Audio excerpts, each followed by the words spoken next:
Hello guys, this is Sir Mars and you are watching Lectures ni Sir Mars. So, ang topic natin today ay tungkol sa dead loads at ang pagbabasehan natin ng dead loads ay yung NSCP 2015. So, ito yung latest na edition ng National Structural Code of the Philippines. Okay? So again, no, nasa subject pa rin tayo guys ng structural theory.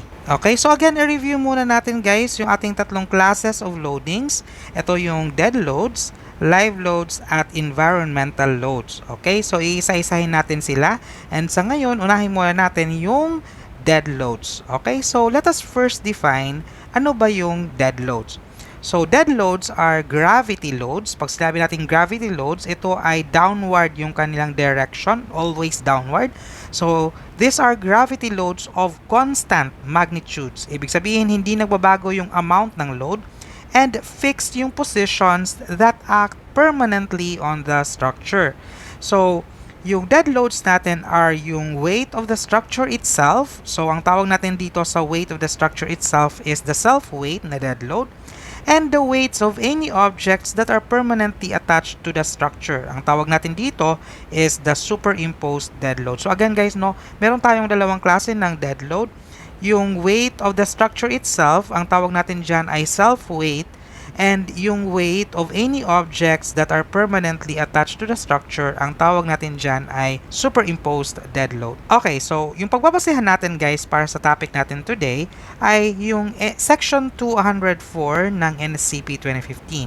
So ang sabi doon, so atong section na to ay dead loads ang title. So according to the definition 204.1, dead loads consist of the weights of all materials of construction incorporated into the building or other structure, including but not limited to walls, floors, roofs, ceilings, stairways, built-in partitions, finishes, cladding, and other similar incorporated architectural and structural items, and fixed service equipment, including the weight of cranes. So the weights of materials and constructions, the actual weights of materials and construction shall be used in determining dead loads for the purposes of design.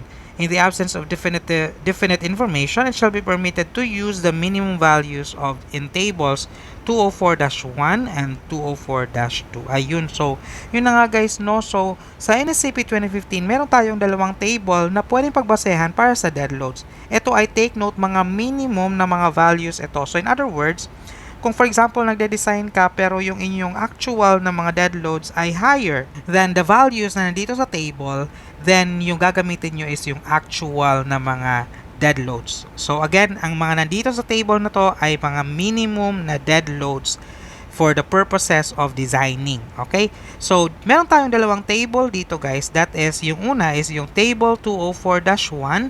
Ang title nito is the minimum densities for design loads from materials. Take note, ang mga units ng mga nandito ay in kilonewtons per cubic meter.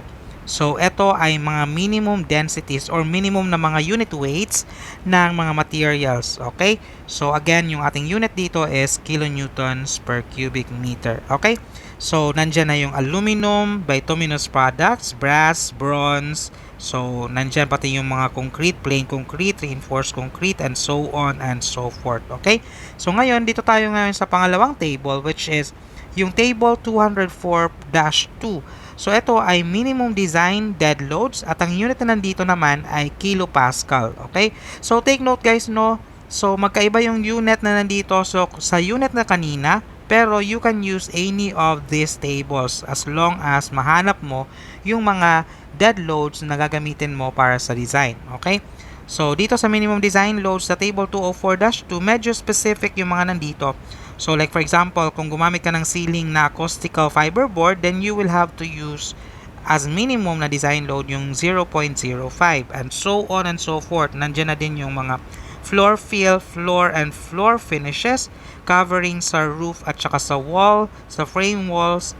Tapos nandito na din yung sa concrete masonry units. Para mas maintindihan natin guys, no, ay mag-solve tayo ng example. So let us solve this example problem. The T-beam is made from concrete. Determine the dead load in kilonewtons per meter length of the beam. So, meron tayong T-beam dito and ang kailangan nating makuha is yung dead load in kilonewtons per meter length of the beam. Okay, so sagutin natin guys itong problem na to guys. So meron tayong T-beam dito and it is a concrete. So of course, this is a reinforced concrete kasi meron tayong nakikita dito na reinforcement, dalawang reinforcement. So yung hahanapin natin dito guys sa ating dead loads na table is yung reinforced concrete. Ang ating kailangan dito is yung dead load in kilonewtons per meter. So ayun nga guys, no. So ito yung ating cross section ng ating beam. So it is a T-beam. No? So, yung ating kailangan dito makuha is yung dead load in kilonewtons per meter length of the beam. So, in other words, gusto nating makuha yung magnitude nito and that should be in kilonewtons per meter. So, bali guys, no, ang gagawin muna natin is, of course, kailangan natin makuha yung ating density. So it's either gagamit tayo dito nung ating table 204-1 or yung table 204-2. So, bali guys, no, so I prefer dito tayo sa 204-1 kasi nandito yung ating reinforced concrete, okay?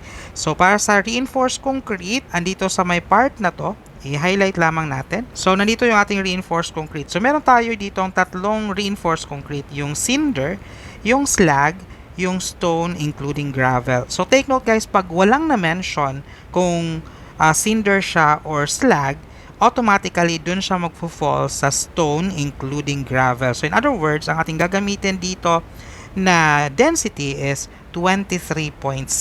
Okay? So yun na nga yung ating gagamitin guys para sa problem na ito. So again, yung ating gamma or the unit weight is 23.6 at ang unit nito is kilonewtons per cubic meter. So ayun guys, no. So yung ating kailangan dito is the uniformly distributed load na mag-a-act nga sa ating beam. So kailangan natin ng unit na kilonewtons per meter and meron tayo ditong gamma na naka kilonewtons per cubic meter. So para maging kilonewtons per meter ito, ang kailangan natin ay gawin is i-multiply si gamma kay cross-sectional area. So, ayun. So, kunin natin guys si cross-sectional area. Okay, so para sa ating area, no, ang gagawin natin guys is i-convert natin ito to meters na lang, no, para diretso na tayo. So, ito is 1.02 meter, no? 1020 millimeters is 1.02. Ito is 0.2 meter, para klaro tayo. Ito is 0.66 meter at ito is 0.25 meter. Okay? So, bali guys, yung ating area will be equal to yung area sa may taas muna tayo. So, itong area na to sa may taas, hiniwalay ko lang yung nasa taas ha, sa may nasa baba, okay? So, this one will be area 1 and ito will be area 2. Okay, so take note guys, no, yung ating steel bar dito ay hindi na natin kailangang i-minus, no, kasi kasama siya sa ating area, okay? So, take note, itong ating gamma na nandito is para to sa reinforced concrete. So, pag sinabi natin reinforced concrete, kasama na doon yung reinforcement, okay? So, ayun. So, yung ating area dito sa may area 1 is, that is 1.02 meter multiplied by 0.2 meter plus yung ating area 2 is, ito muna. So, ito, tama ba, is 0.66 minus 0.2. So, ito is 0.66 minus 0.2. So, i-minus natin ito, this, which is 0.2. So, this is 0.66 meters minus 0.2 meter multiplied by 0.25 meter. Okay? So, ayun. So, yung area natin, if we compute this, is equal to 0.319 and this is in square meter. Okay? So, ngayon, makukuha na natin guys yung ating kailangan na uniformly distributed load and this is 23.6. This is in kilonewtons per cubic meter multiplied by 0.319 and this is in square meter. So, bali maka-cancel yung ating square meter, maka-cancel. So, bale, kilonewtons per meter na lang yung ating unit. Okay? So, let us now multiply.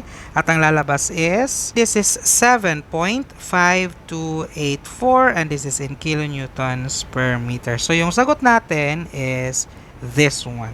Okay? So, the answer is 7.5284 kilonewtons per meter. So, ito na yung dead load natin in kilonewtons per meter length. Okay? So, again, itong W na ito is equal to 7.5284. Okay, so nasagot na natin to guys. So, let us now solve the example problem number 2.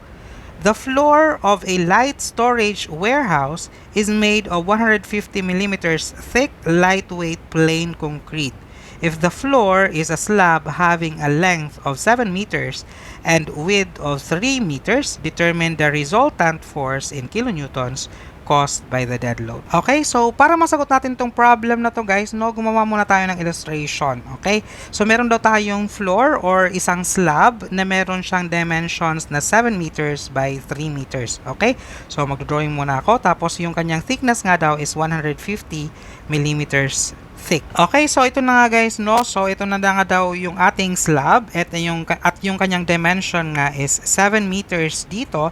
And ito nga daw is 3 meters. Tapos yung ating thickness is 150 millimeters thick. Okay, so ilagay lamang natin dito 150 millimeters thick. Okay, so yung kailangan natin dito guys is yung resultant force. Okay, so klaruhin lamang natin. Resultant force in kilonewtons caused by the dead load. So in other words, yung ating kailangan dito is itong single na force na resultant caused by the dead load. So, the resultant yung ating kailangan at ang kanyang unit na kailangan guys is kilonewtons. Okay?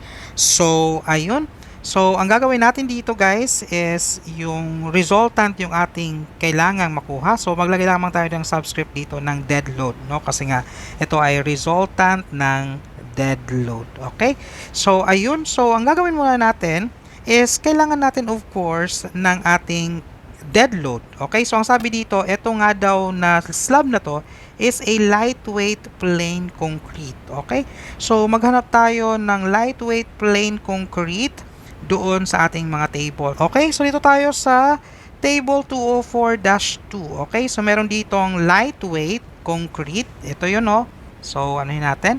So, ang sabi dito, sa floor fill, meron tayo ditong lightweight concrete, okay, per millimeters. Ito ay 0.015 at ang unit na to guys is kilopascal. Ito na yung ating kailangan dito, no, 0.015 kilopascal. Okay, so klaruhin lamang natin guys, no. So, etong 0.015 na ito yung ating minimum design loads na kilopascal per millimeters ito ha. So again, yung ating unit dito is kilopascal per millimeter. Nakasulat man dito per millimeter. Ayun. So bali guys, no. So again, yung ating gagamitin is 0.015 kilopascal per millimeter. Okay, so again, ilista lamang natin dito, no. Yung ating gagamitin dead load is 0.015 and this is in kilopascal per millimeter. And take note, no, kapag sinabi natin kilopascal, ito is kilonewton per square meter. No, kay yung pascal is newton per square meter man siya. So ibig sabihin, kilopascal is kilonewtons per square meter. So again, no, 0.015 kilopascal ito guys. So this is kilonewton per square meter. Then per millimeter pa dito. So maglagay tayo ng millimeter dito sa may baba. Ayun, okay. So take note, ang ating kailangan na unit dito mamaya sa final answer is naka-kilonewton. So in other words, dapat makancel natin yung millimeter at saka yung square meter. So para makancel natin si millimeter, i-multiply natin yung 150 millimeter.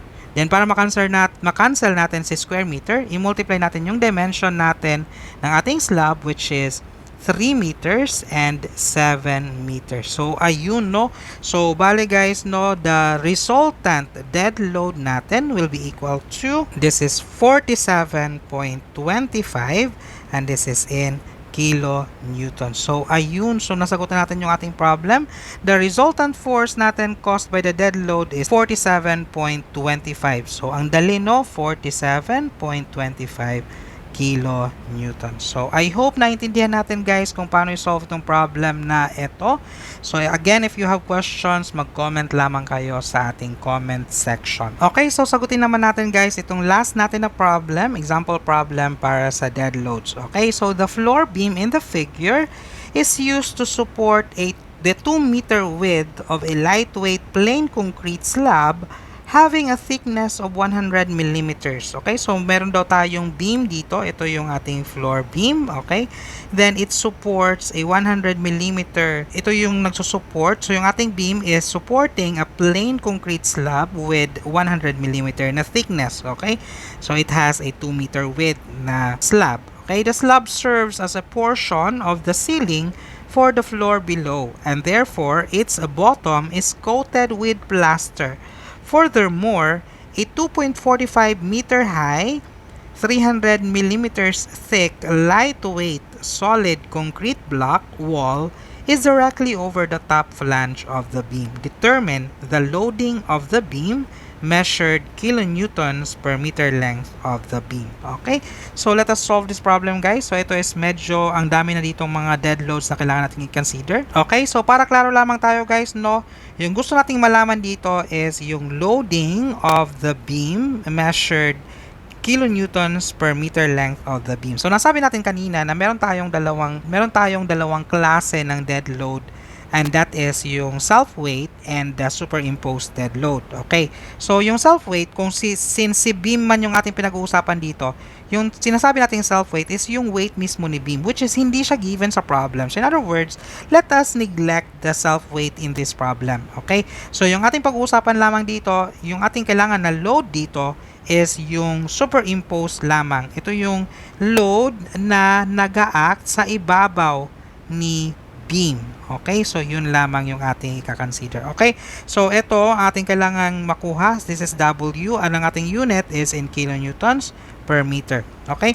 So, ayun. So, maggagawa ko ng another illustration, guys, no? Para mas maintindihan natin. Okay? So, again, guys, no? Yung ating kailangan dito makuha is yung ating load, which is the uniformly distributed load na mag-a-act sa ibabaw ng ating beam, and yung unit na kailangan natin dito is in kilonewtons per meter. Okay? So again, wala tayong self-weight kasi wala namang binigay na weight para sa beam, yung ating I-beam dito. Okay? So yung ating kailangan lamang i-consider dito is yung mga superimposed na mga dead loads. Okay? So ano-ano ba yung mga superimposed? Okay? So una dito is yung concrete slab. Okay? So ilista natin dito, no? So yung ating concrete slab is a superimposed na dead load. Okay, so ang sabi sa ating concrete slab, ito nga daw ay merong 2 meter na width, merong 100 millimeters na thickness, and of course, kailangan natin ng ating density. Okay, so ang sabi dito sa ating problem, ito nga daw ay lightweight plain concrete. Pumunta tayo dito sa ating table. So, meron na tayo kayo nakuhang lightweight plain concrete at ito nga is 0.015 kilopascal per millimeter or kilonewton per square meter per millimeter. Okay? So, yun yung ating gagamitin, guys, no? Para sa concrete slab, ito is 0.015.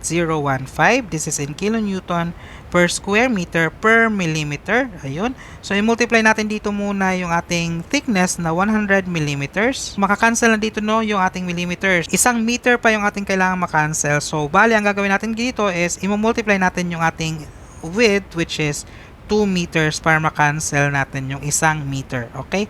So, cancel yung 1 meter. Okay? So, 0.015 times 100 times 2, ito ay magiging 3 kilonewtons per meter. Okay, so next, of course, ang sabi dito sa problem, the slab serves a portion of the ceiling for the floor below and therefore its bottom is coated with plaster. Ayun.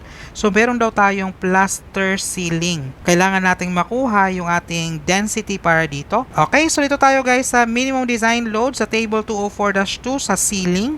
So, ang sabi dito, meron tayong plaster on tile or concrete. Ito yun, no? Plaster on tile or concrete. Okay, so ang sabi, ito is 0.24 and ang unit neto nga ulit is in kilopascal. So again, yung unit natin dito is in kilopascal. Okay, so 0.24 kilopascal or that is in kilonewton per square meter. So para sa ating plaster ceiling, ito nga ulit is 0.24 kilopascal or kilonewton per square meter. Okay? So, kailangan natin makancel yung 1 meter sa baba. So, kailangan natin i-multiply yung, of course, yung 2 meters. No?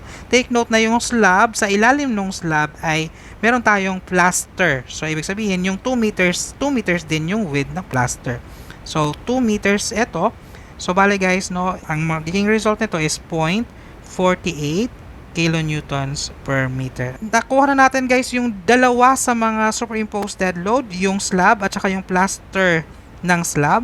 So ngayon, meron pa tayong isang hindi pa nakukuha. Ito yung ating block wall. Ito yun, block wall. So ito nga daw ay lightweight solid concrete block wall. Ilagay lamang natin dito. So, kailangan natin yung ating density ng ating lightweight solid concrete black wall. So dito tayo guys sa table 204-1. So dito sa table 204-1, meron ditong masonry. Ito yun, no? Masonry concrete solid portion. So meron siyang tatlong klase: lightweight units, medium weight units, and normal weight units. So yung nando sa problem is a lightweight na masonry. So ito yung ating gagamitin, 16.5. At ang unit nito nga ulit is kilonewtons per cubic meter. Okay? So para klaro tayo guys, 16.5 kilonewtons per cubic meter. So again, para sa ating black wall, ito ay lightweight solid concrete black wall. Okay, so again, yung ating gagamitin is 16.5 and this is in kilonewtons per cubic meter. Kailangan natin ng unit na kilonewtons per meter. So i-multiply muna natin of course yung ating height, which is 2.45 meters yung ating height. Okay, so maka-cancel na yung isang meter sa ilalim. Kailangan pa nating makancel yung isa pang meter. So ang ating gagawin is i-multiply natin yung ating thickness ng ating wall, which is 300 millimeters or 0.3 meters. So ayun, so 0.3 meters. So bale guys, no, so makakancel na dito yung ating meter square. So kilonewtons per meter na lang yung ating magiging unit dito. Okay, so ito is 12.1275 and this is in kilonewtons per meter. Okay, so i-add lamang natin ito guys, at ito na yung ating uniformly distributed load. So 3 plus 0.48 plus 12.1275. Ito is 15.6075 and this is in kilonewtons per meter. Ayun, so yun na nga yung sagot natin. So yung ating ditong uniformly distributed load is 15.6075 and it is in kilonewtons per meter. So ayun, so ang dali lang ng ating problem guys, no? So again, kapag ka naka-meet kayo ng mga ganitong problem, no, all you have to do is isa-isahin yung ating mga loads. Okay, so that's it. Okay, so I hope nagkakaintindihan tayo guys. So if you have questions, mag-comment lamang kayo sa ating comment section and I will answer your questions. Okay, so see you sa next video. Bye-bye. If this lecture has helped you, please like this video and subscribe to my channel. If you have any questions, you can comment below or send your questions to my Facebook page, Lectures ni Sir Mars. I will paste the link in the video description. You can also download the PDF of my lectures and PDF references for civil engineering by visiting my site. The link is also in the video description. Thank you again guys. Once again, this is Sir Mars and see you in the next lecture.